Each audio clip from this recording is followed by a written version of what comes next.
여러분 안녕하십니까? 미시간 요일의 한인방송 바르고 알찬 방송 뉴스포인트입니다. 오늘 뉴스포인트는 디트로이트의 비상재정 사태, 교육의 혁명 칸 아카데미, 발렌타인데이 특별 리사이트, 박문재 박사의 의학상식 유방암 편으로 준비했습니다. 뉴스포인트 지금 시작하겠습니다.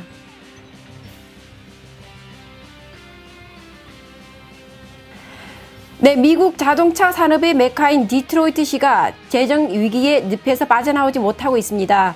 미시간 주정부는 극심한 세수 부족에 시달리는 디트로이트시를 직접 운영하겠다며 지난 3월 1일 재정 비상사태를 선포했습니다.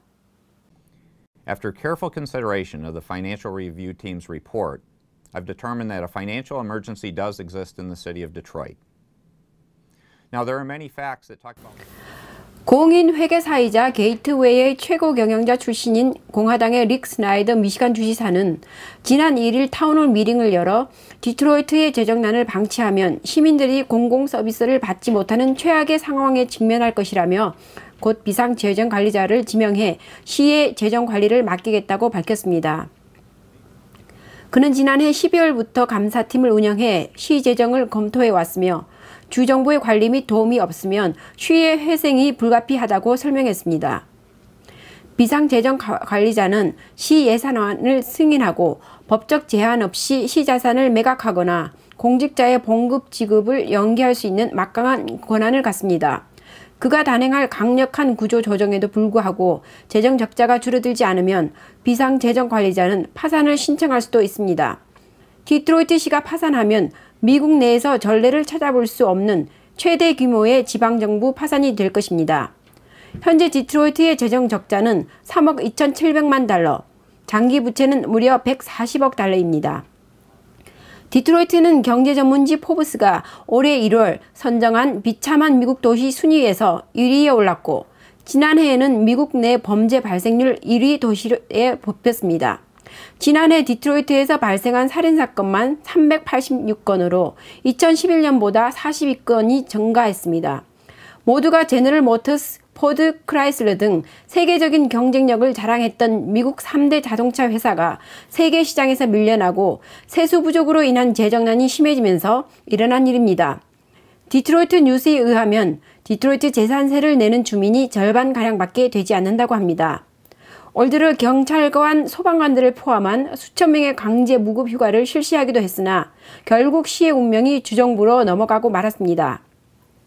스나이더 주지사는 지금은 누구를 탓하거나 원망할 시간이 아니라 함께 디트로이트를 고쳐나가야 합니다. 함께 힘을 합쳐 이 시를 회복시키고 누구든 와서 살고 싶은 곳, 일을 하고 싶은 곳, 아이들을 기르고 싶은 곳으로 디트로이트를 만듭시다 라고 타운홀 미팅에서 역설했습니다. 한편 주정부가 비상사태까지 선포하며 재정관리에 나섰지만 디트로이트가 과거의 영광을 되살리기는 쉽지 않을 것이란 분석이 나옵니다. 흑인 인구가 83%인데다가 이들 대부분은 민주당 지지 성향이어서 백인 공화당 주지사의 재정 비상사태 선포에 대한 불만 여론이 높아 위기 극복을 위한 단합이 이루어지기 쉽지 않을 것으로 보입니다. 디트로이트 의회와 시장의 의견이 엇갈린 가운데 오늘 6일 데이브 빙 디트로이트 시장은 주지사의 비상재정관리자 임명에 대해 더 이상 반대하지 않을 것이라는 입장을 밝혔습니다.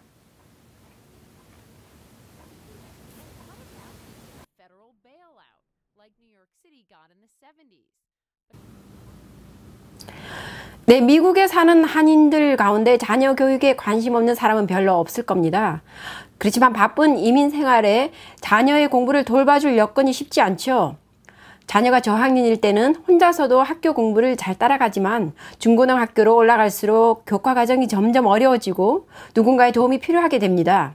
이러한 사실을 알고 있지만 정보가 없고 방법을 몰라 고민하는 학부모들에게 학생들 스스로 쉽게 무료로 공부할 수 있는 방법이 있는데요. 유튜브를 통한 무료 인터넷 강의 칸 아카데미를 소개합니다. Khan Academy is probably best known for our collection of about 3,000. 칸 아카데미는 방글라데시계인 살만 칸이 2006년에 설립했습니다. 아카데미를 시작할 당시 그는 MIT를 졸업하고 하버드대에서 MBA 코스를 밟고 있었는데요.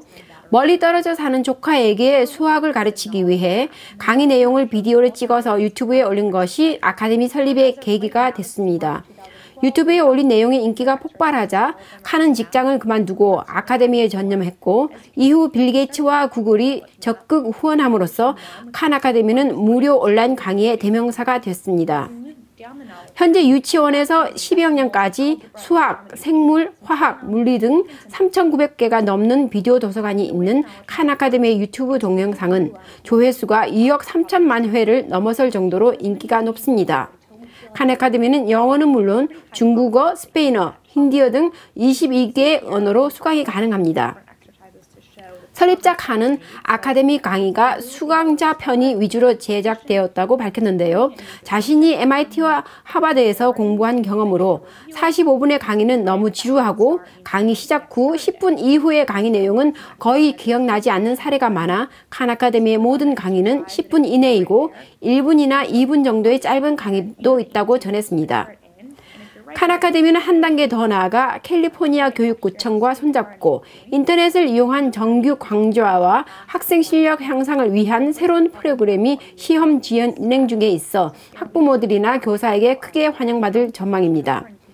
이 프로그램은 학업에 조금 뒤떨어진 학생들의 문제를 정확하게 발견해 집중적으로 그 부분만 학습시킴으로써 성적을 올릴 수 있고, 상위권 학생들에게는 더욱더 학습 능력을 향상시키고 교사에게는 학생들의 학습 능력 정보를 보다 더 정확하게 분석하는 자료가 되어 실질적으로 학생들에게 도움을 줄 수 있는 새로운 교육 시스템입니다. 캘리포니아주에서는 이 프로그램이 현재 공립학교에서 시험 진행 중이고 앞으로 미국 전역에 급속도로 실용화될 것으로 보입니다. 칸 아카데미와 같은 무료 인터넷 강의가 점점 증가하고 있는 추세에 사설학원이나 대학생 과외가 줄어드는 결과를 가져오는데요. 아이들은 집에서 인터넷을 통해 무료로 MIT와 하버드를 나온 강사에게 하루에 30분 이내로 학교 수업을 보충할 수 있고, 스스로 예습, 복습, 수학 문제 풀기, 자기 점수 알아보기 등 전반적인 과외 학습이 이루어지기 때문입니다. 물론 사설 학원처럼 교사와 학생이 직접 얼굴을 마주하는 기존의 교육 방식과는 크게 다르지만 바쁜 미국 생활에 학원에 데려다 줄 시간조차 없는 학부모들에게는 인터넷 강의가 아이들의 공부에 많은 도움을 줄 것으로 보입니다. Could get credit default swaps really as just side bets. So just for maybe this right here is we started up, we got our office space, and an interesting, and as you can see, a lot of this stuff was unplanned, serendipitous events. Right when we got our office space, actually right before we got our office space, the Los Altos School Board, right here, Los Altos, said, hey, we heard you're doing some stuff, why don't you come meet us? So we met them, and they're like, what would you do if you could do anything you wanted with a 5th grade classroom? And we said, well, we would have every student learning at their own pace. They would master concepts before moving on. And the role of the teacher, instead of giving this one size, one pace fits all lecture, the teacher would get data, would get analytics, so that they can do focused one-on-one interventions. Or even better, they can pair up students with each other so that they can teach each other and get even deeper learning. And kind of surprising, they 2 days later said, sounds good, let's start after Thanksgiving. And so we had to hire up a little bit. And so this right here is a dashboard from that Los Altos pilot. And we're constantly iterating and trying to improve these things. But the general model is each column here is one of those concepts on that knowledge map. Each row here is one of the students in the class.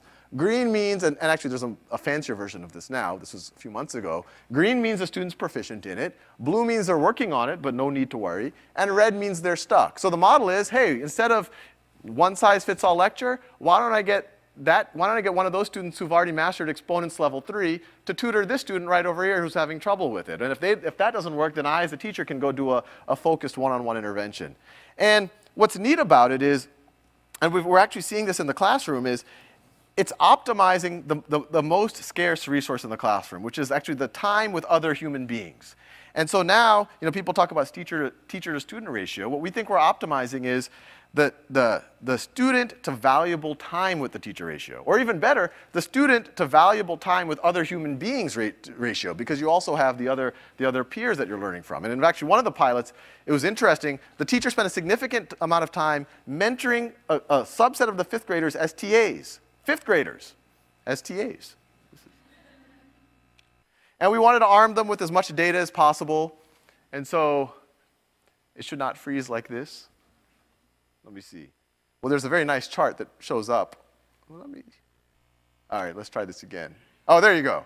So this tells us, a teacher, what the student's been working on. And actually, students have access to all of these things, and we found that the best way to teach elementary school students to read bar graphs is to make the bar graphs about them. We are all narcissists inside. This is the... This tells a student, a parent, a teacher, and all of this is free. It's all available right now. You can go become your cousins or your nephews or coaches right now. This tells the teacher what a student's been focused on, videos and exercises. You can drill down as much as you want. This gives granular data on exactly what problem the students did when. Now we have features you can click on. You can actually see the narrative of that problem, what choices they got wrong, what did they get right, what hints did they use. And this right here is just another dashboard for teachers, but for us, it tells us kind of the most powerful narrative here. And something, frankly, we didn't expect, is that the horizontal axis here is just days working on the site. Vertical axis is just a count of the number of those modules that a student shows proficiency in. So each of those lines is essentially the progression of a student in the class. And what we're seeing in every class we're working with, in Los Altos regular classes, in Los Altos remedial classes, in San Jose, and East Palo Alto, when you start a class, right at the beginning, there's some kids that race ahead, some kids in the middle, and some kids that are behind. In a traditional model, like, okay, these are the kids, they're going to be, doctors, engineers, lawyers, they're going to, apply to Stanford and all the rest. These are average kids. These kids are the remedial kids.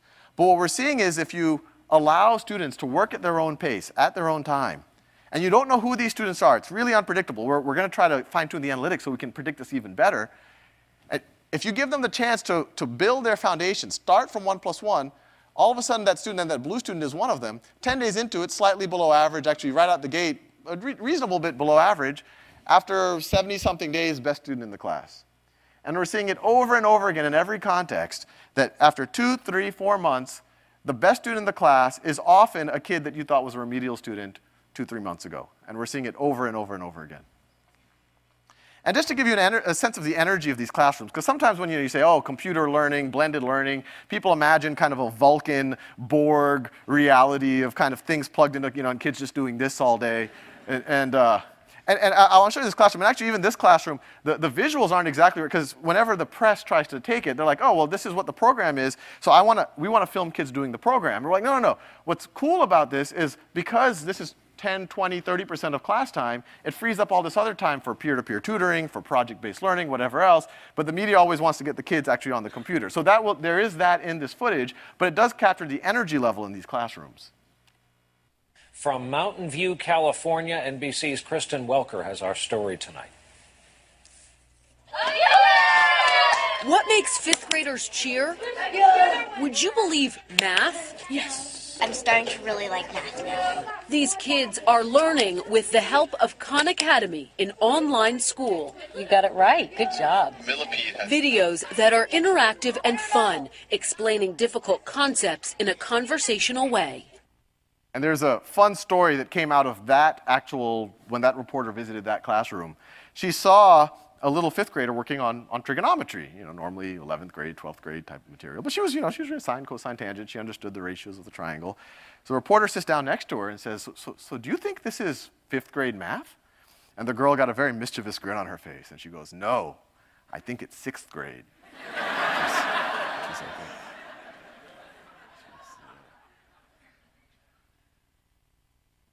So, the anecdotal stuff was great. The teachers were happy. The students were happy. But we still have to measure, at least measure, make sure harm isn't being done here. Because, there are these state tests. This is a public school. We're not teaching to the test. In the videos, I don't use necessarily the same words that are going to show up on the assessment. There are kids in those classrooms that are doing 4th grade math. There's kids in those classrooms doing 10th, 11th grade math. And how are they going to perform on a 5th grade assessment, or in one of the past cases, a 7th grade assessment? And we were particularly worried about the 7th graders. The 5th graders was standard Los Altos demographic, high-performing school district. The 2 7th grade classes that piloted it, it was in Los Altos, which is a affluent school district, but this was a remedial math class in Los Altos. And most of these students in this class were students who were either diagnosed with learning disabilities, dyslexia, ADHD, and many of them were essentially from the other side of El Camino. They were essentially part of the parts of Mountain View that were thrown into the Los Altos school district. So these were actually traditionally underperforming students. And what was neat is we saw that narrative again. And we were worried about this because we're like, our product is new. We don't want to be blamed too. Maybe it won't work with this group of students. But what was amazing for us, and frankly for Los Altos, the district, is that this is where we saw some of the most profound gains. So what we saw 2010 was the distribution of scores for this cohort entering in. 23% were proficient, and they were at the low end of proficient. That's why they were in this class. 47% were basic, 23% below basic, 6% far below basic. And then after 6 months, and this is exciting, the 6 plus 35, 41% were now proficient or better. And the whole, next slide, we've started some experiments with the Stanford Med School, and actually have some videos of some of the stuff that we were playing with. I mean, it's just purely experimentation. There you go. But what we really want to experiment, what we want to do, and I'll show you these videos because they're kind of fun. I mean, these were just we just tried it out. I just hung out at the med school. So there is a problem right there at that junction. So at least that part of drug kinetics we need to understand, how they penetrate different parts of the body. If we can get to those patients and get them to skilled health care, both in the field and at the hospital, we can affect their outcomes. And the lamina connects to the spinous process. Remember, this is a drug that didn't even touch the breast cancer, had a dramatic effect in the survival of these young women. Right. And so again, it just makes us a whole new way of thinking about disease. Yeah, so what we're hoping to do and you're going to see it hopefully over the next year is, I started with a lot of content. We started building this platform, analytics, and all the rest. We're like, hey, that can be used by anybody. And so hopefully over the next year, you're going to start seeing other possibly major institutions saying, hey, we can start offering courses on this platform, leveraging it in any way, shape, or form. So I would love, I don't know, how many of y'all read Diamond Age? Neil Stephenson? Yeah, so I would love this to be the Young Ladies Illustrated Primer, where, so the book is essentially neo-Victorian China, it's highly hierarchical society. This is like, in the future. This nobleman wants to essentially get this engineer to build like the ultimate learning platform for his granddaughter. The engineer sees it so good that he builds a version for his own daughter, and it being China, it gets bootlegged. And then it gets in the hands of 200,000 orphan girls, and then they take over the planet. So yes, that'd be a good outcome. 네, 다음 소식입니다. 2010년 입실랜드에 위치한 이스턴 미시간 대학 피스 뮤직홀에서 남미의 성악가 교수가 동료 교수들과 함께 발렌타인데이 특별 리사이트를 가졌습니다. 3명의 여교수들이 만들어내는 아름다운 선율, 함께 감상해 보시죠.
네, 다음은 박문재 박사의 의학 상식 유방암 편인데요.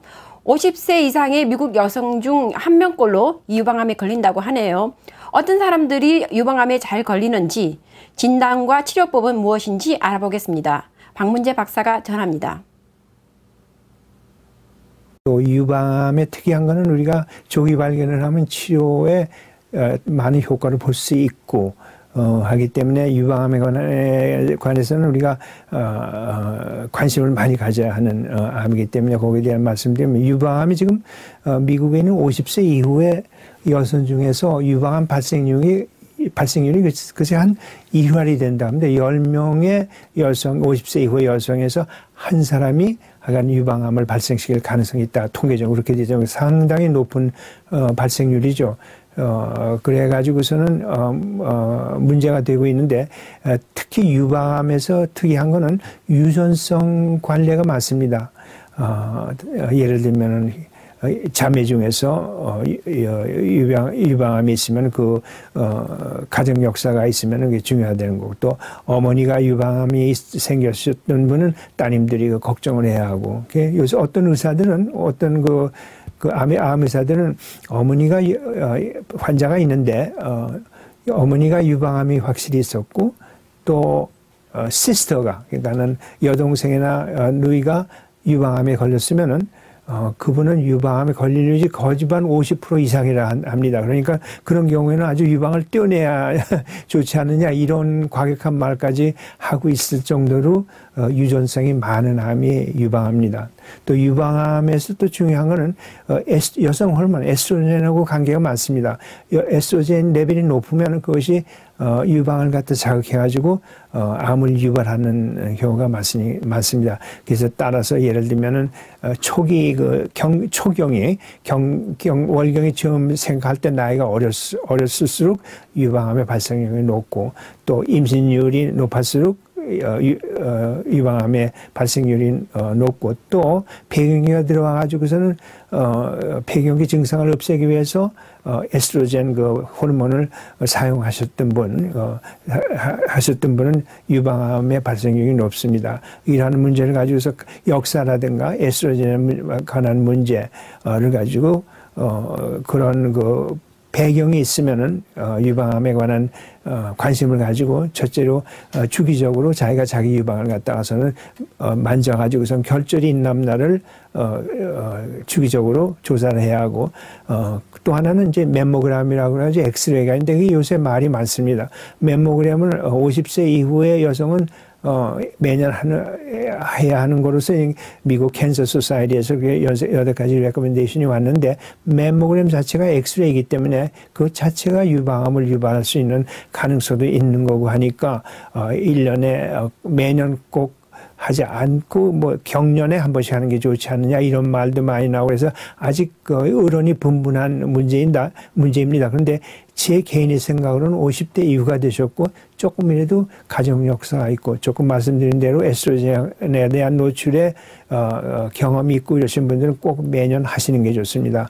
멤모그램을 매년 하는 게 좋고, 또 멤모그램을 해봐가지고 거기에 조금이라도 이상이 있으면 그걸 추구해가지고 조직 검사를 한다든가 초음파로 축을 한다든가 해서 축을 하는 게 좋고, 또 하나 제가 제 경험에 관해서 얘기하면 50세가 되지 않았다 하더라도 40대에도 한 번 매년 할 필요는 없지만 한 번은 멤모그램을 하나 해두는 게 좋습니다. 그 이유는 50대가 돼가지고 다시 처음 멤모그램을 했을 때 어떤 결절 비슷한 게 생겼다, 비정상이 있었다 할 때 과거에 40대에 한 멤모그램 기록이 있으면, 요새는 뭐 컴퓨터로 다 저장하니까 그거와 비교해가지고 그 결절 비슷한 것이 과거에도 있었다 하면은 조직 검사를 할 필요가 없고, 해서 상당히 걱정을 안 해도 되는 수가 있습니다. 그래서 40대에는 그저 한번 해놓고 50대에 들어와서는 매년 1년에 한 번씩 멤모그램을 하는 게 좋고,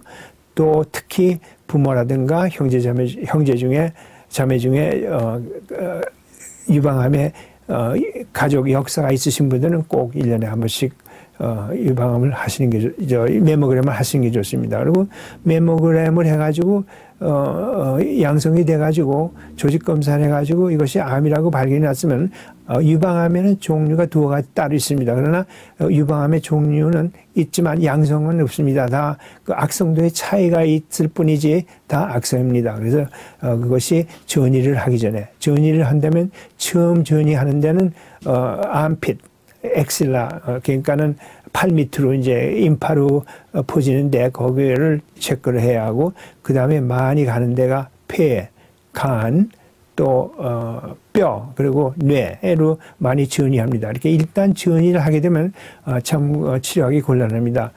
키모테라피라서 약물 치료를 해야 하는데 약물 치료에는 여러 가지 부작용도 많고 해서 문제가 있으니까 전이하기 전에 초기 발견을 해가지고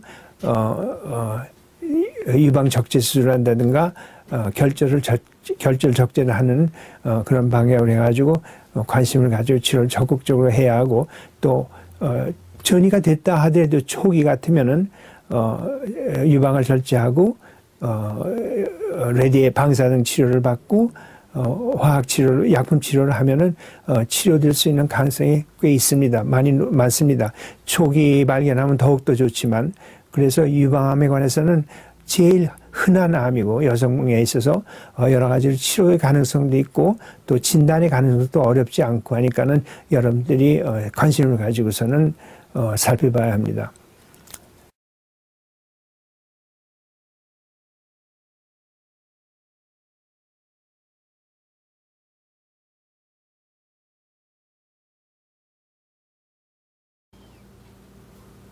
네, 다음은 대한민국 주 시카고 허철 총영사의 신년대담 일부를 미시간 코리안타임즈의 협력사 시카고 뉴스 매거진의 도움으로 보내드립니다.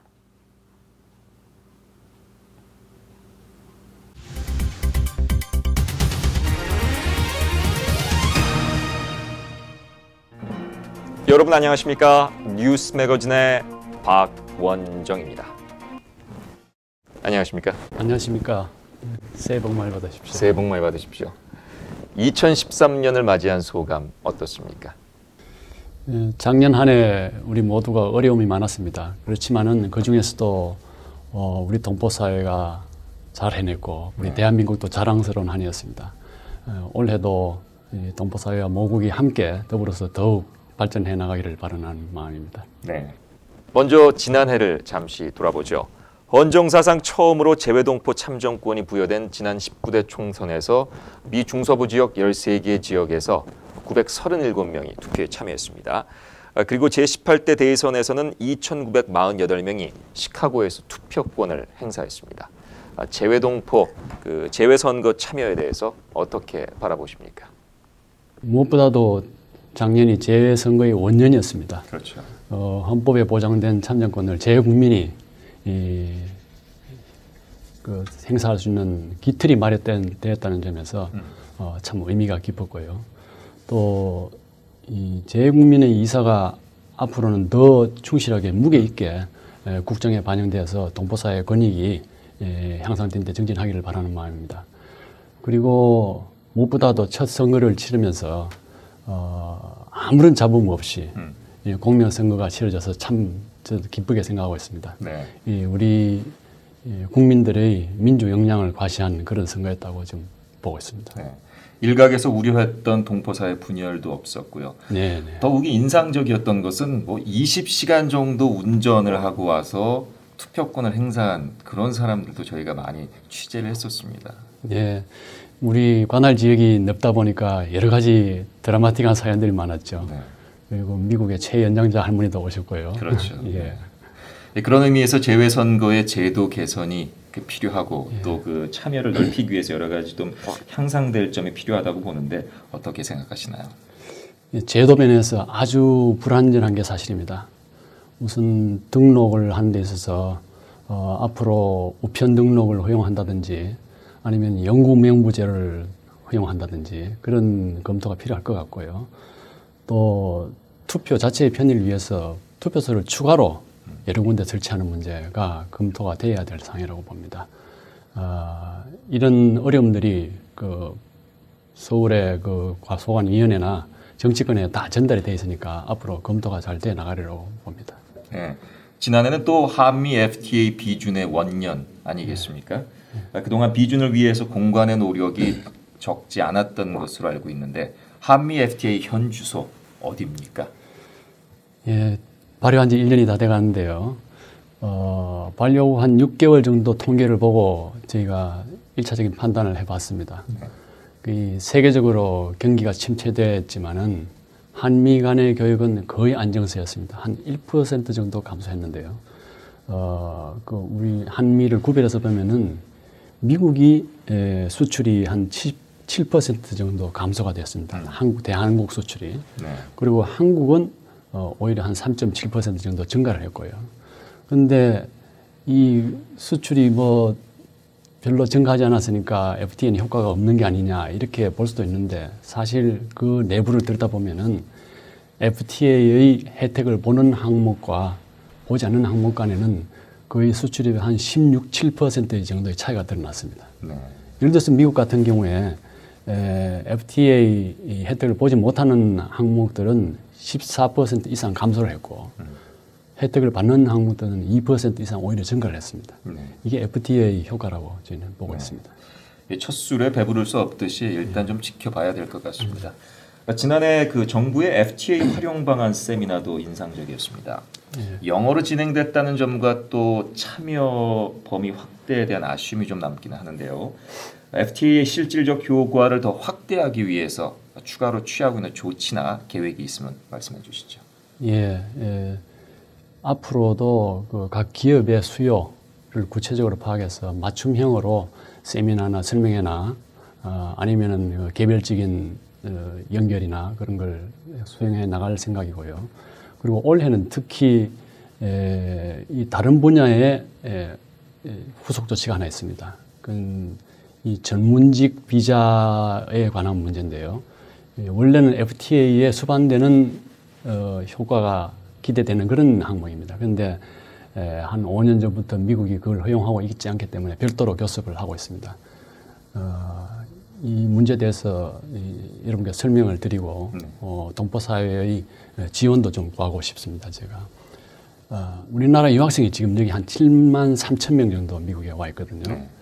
이 학생들이 대부분 학위를 취득하고 어떤 경우는 취업이 되더라도 대다수가 이 비자를 얻지 못해가지고 다시 돌아가는 그런 경우들이 많습니다. 사실 미국으로서도 수학, 물리, 컴퓨터공학 이런 이공계를 보면은 학위 취득자가 한 50% 가까이가 외국인이거든요. 그렇습니다. 그런데 그 사람들이 이 비자를 얻지 못해서 다시 돌아가기 때문에 미국으로서도 사실은 두뇌에 유출이 되는 셈이죠. 그렇죠. 우리 한국으로서는 미국에서 공부한 학생들이 여기 남아서 전문 인력으로서 계속 일할 수 있게 하는 게 우선 필요하고요. 다른 나라는 칠레나 싱가포르 같은 나라는 미국과 예전에 FTA를 하면서 포함을 시켜서 해결했습니다. 그리고 호주 같은 예는 최근입니다마는 포함이 되지 않아서 별도로 미국 의회의 입법을 통해서 10,000명이 넘는 쿼터를 받은 적이 있습니다. 우리도 이 당연한 FTA 후속 조치로 이제 봐야 되고 또 이러한 조치가 상호적으로 경제 활성화나 고용 창출에 도움이 되는 문제고 또 한미 동맹이라는 특별한 관계가 있기 때문에 미국에 교섭을 해서 약 15,000명 정도의 그런 쿼터를 받아내기 위해서 원래 캠페인을 많이 할 생각입니다.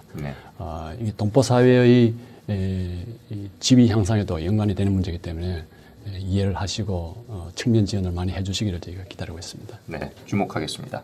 올해 2013년이 보통 총영사의 임지에서의 시간이 한 3년 정도 되는데 올해 총영사님의 마지막 해가 아닌가 싶은데 맞습니까? 아마 그럴 것 같습니다. 아쉽긴 합니다만 이 공간의 2013년 사업 계획에 대한 질문에 가능한 답변 바랍니다. 제가 얼마나 더 있을지 모르지만은 공간으로서 계속 해야 될 사업들이 항상 있습니다. 우선 한국어나 한국 문화 보급 포함해서 우리 국가 브랜드를 홍보하는 사업, 또 우리 주요 정책을 포함한 공공 외교 사업 이거는 계속 해 나갈 겁니다. 그리고 특히 총영산에서는 민원 서비스를 강화하는 문제, 그리고 저희 공간에서는 지역이 광대하기 때문에 특히 순회 행사 실시가 상당히 중요한 과제입니다. 순회 행사를 올해도 더 확대하기 위해서 저희가 많이 노력을 이미 시작을 하고 있습니다. 그리고 제가 오던 해가 6.25 발발 60주년이었습니다만 올해는 종전 60주년입니다. 그렇죠. 이 6.25에 관련된 마지막 큰 기념 행사가 될 것 같았어요. 이 계기에 참전 용사들에 대해서 뜻있는 감사의 표시를 하는 행사가 당연히 있을 거로 저는 생각하고 있습니다. 네. 뭐 여타 많은 사업들이 있을 수 있겠습니다만은 새 행정부가 들어서서 정책이 구체적으로 드러나면 거기에 따라서 세부 사업들을 수립해 나가야 될 것 같습니다. 네. 재외 국민을 보호하고 또 재외 국민들의 권익을 또 신장시키며 또 외교 활동을 잘 하기를 바람하지 않겠습니다. 지금 여러분께서는 뉴스 매거진의 허철 총영사와의 신년 대담을 함께하고 계십니다. 잠시 전하는 말씀 후에 돌아오겠습니다.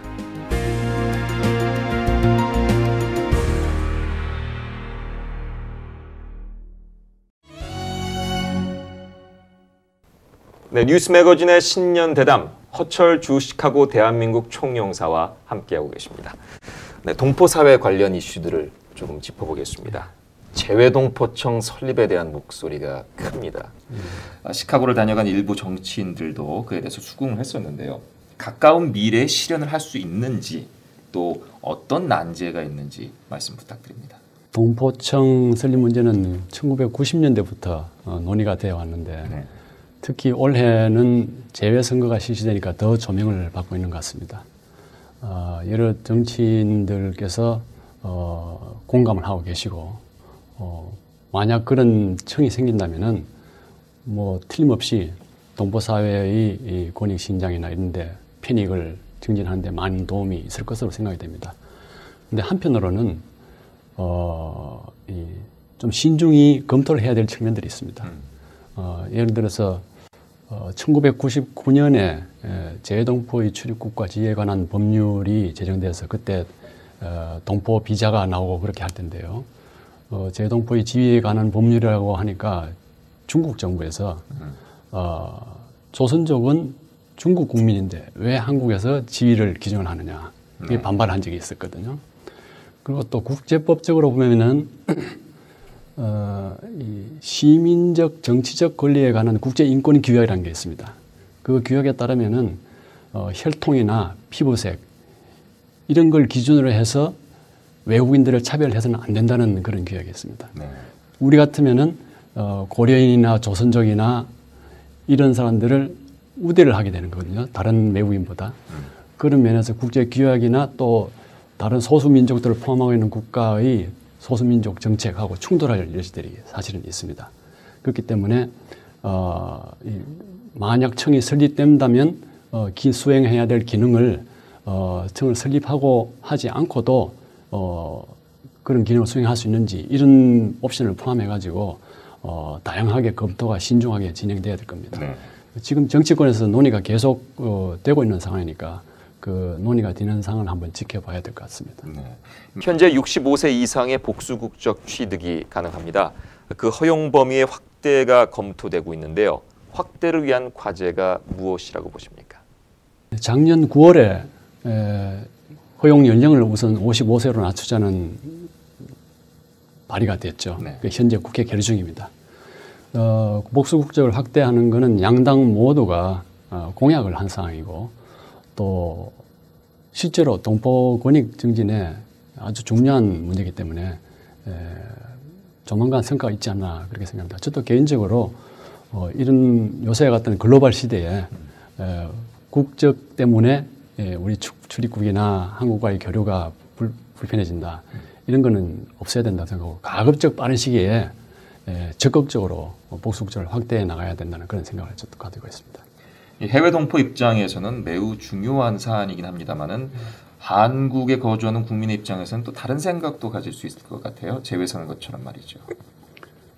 재외선거에 대해서는 일부 뭐 비용 대비 효과가 좀 문제가 되지 않느냐는 의견이 있지만은 해외에 있는 우리 국민에 대해서 복수국적을 허용한다는 것은 국제적인 추세로 볼 때 전혀 불평을 할 문제는 아닙니다. 네. 우리같이 국적 문제에 대해서 엄격하게 규제하고 있는 나라도 그렇게 많지 않습니다. 네. 대통령 자문위원회인 민주평화통일자문위원회, 이른바 평통의 인선을 앞두고 있는데요. 평통에 대한 쓴소리도 적지 않습니다. 평통의 진정한 역할이 무엇이라고 보십니까? 평통은 우리 헌법기관이고 법률에 정해진 기관인데요. 대통령에게 평화통일 정책 관련 자문에 응하기 위해서 생긴 기관이다 이렇게 되어 있습니다. 그런데 그 구체적인 기능을 보면은 국내외에서의 국민들의 여론 수렴 그리고 단합된 의지를 결집시키는, 역량을 결집시키는 그런 기능을 수행하게 되어 있습니다. 이게 특히 해외에서는 인선을 두고 말들이 좀 많죠. 어디 가나 좀 많은데 저는 미국 지역에서는 이 평통이 꼭 필요하다고 생각합니다. 네, 그 왜냐하면은 우리 한반도 장래나 평화통일 문제에 있어서 미국의 이해와 미국 전 국민적인 지지가 무엇보다도 가장 중요한 요소입니다. 그래서 미국 국민들이 우리 한국이 주도하는 가치를 기반둔 통일, 그게 미국의 국익에도 부합하고 동아시아의 안정에도 바람직하고 이렇다는 인식을 가질 수 있게 미국 사회에서 우리가 역할을 해야 되는 거거든요. 그런 측면에서 우리 동포 각계에서 여러 세대, 여러 계층을 대변하는 할 수 있는 그런 대표들이 나와서 미국 사회와 접점을 가지면서 한국에 대한 좋은 인식을 가지고 통일 문제도 간접적으로 홍보를 해가고 그런 게 상당히 중요하다고 저는 보고 있습니다. 네, 그 역할을 제대로 한다면야 뭐 더할 나위 없이 좋겠죠. 예, 제대로 해야죠. 예. 네, 그들만의 리그가 아니거나 혹은 감투의 잔치가 되거나 하지 않고 조국의 민주평화 통일을 위해서 실질적인 여론을 모아서 전달할 수 있는 그 역할을 수행하기를 바람하지 않겠습니다. 네, 이 공간의 한국어교육원에서 한국어 교육을 하고 있습니다. 미국 내 그 한국어 교육의 당면 과제가 무엇이라고 보십니까? 한국어 교육과 관련해서 제가 먼저 한 가지 말씀드리고 싶은 게 있는데요. 제가 기분이 좋아서 드리는 말씀인데 한글날이 과거 20여 년간 공휴일에서 제외됐다가 올해부터 다시 들어갑니다. 22년 만에 공휴일에 다시 들어갑니다. 그런데 단순한 그 공휴일 재지정보다는 그 공휴일 재지정에 관한 여론조사 결과가 제가 상당히 인상적이었습니다. 왜 공휴일 지정을 희망하느냐고 물었더니 10% 정도가 공휴일이 많아지니까 좋다. 그런 얘기는 있고요. 90% 정도가 한글의 우수성과 한글에 대한 긍지를 후세에게 전해줄 수 있다. 네. 그런 얘기는 90%가 남아있었습니다. 우리 국민들이 한글에 대한 그런 자부심을 그 정도 가지고 있다는 게 저는 상당히 기분이 좋았습니다. 네. 그 미국 내에서의 한글 교육이라면은 우선 저희 차세대에 대한 교육을 볼 수 있는데요. 우리 동포로서의 정체의식 그리고 모국과의 유대 여기에 한글 교육보다 더 중요한 게 없습니다. 그래서 한국의 재외 교육 관련 기관이나 부처에서 좋은 교육 과정이라든지 교수와 연수 그리고 교재 개발에 많이 노력을 하고 있는 걸로 알고 있습니다. 저희 시카고 총영상학 관할 130여 개 학교에서도 그 수혜를 계속 앞으로 더 많이 받게 될 거라고 생각하고요. 하나 좀 더 비중이 절대 소홀히 할 수 없는 비중을 가지고 있는 게 미국 사회 내에서의 한국어 보급입니다. 그렇죠. 제가 오고 나서 세종학당이라 해가지고 한글 학습반이 2개가 운영이 되고 있습니다. 그리고 제 관할 지역에 지금 7개 공립 초중고등학교가 한글을 채택을 하고 있습니다. 수업으로. 네, 그 중에 하나가 루즈벨트 고등학교. 그렇습니다. 아쉽게도 미시간 같은 경우에 5개교가 지금 수업을 하고 있는데요. 예, 북해년. 바르고 알찬 방송 뉴스포인트는 여러분과 함께 만들어가는 방송입니다. 여러분의 뉴스 제보와 성원에 감사드리며 다음 시간까지 안녕히 계십시오.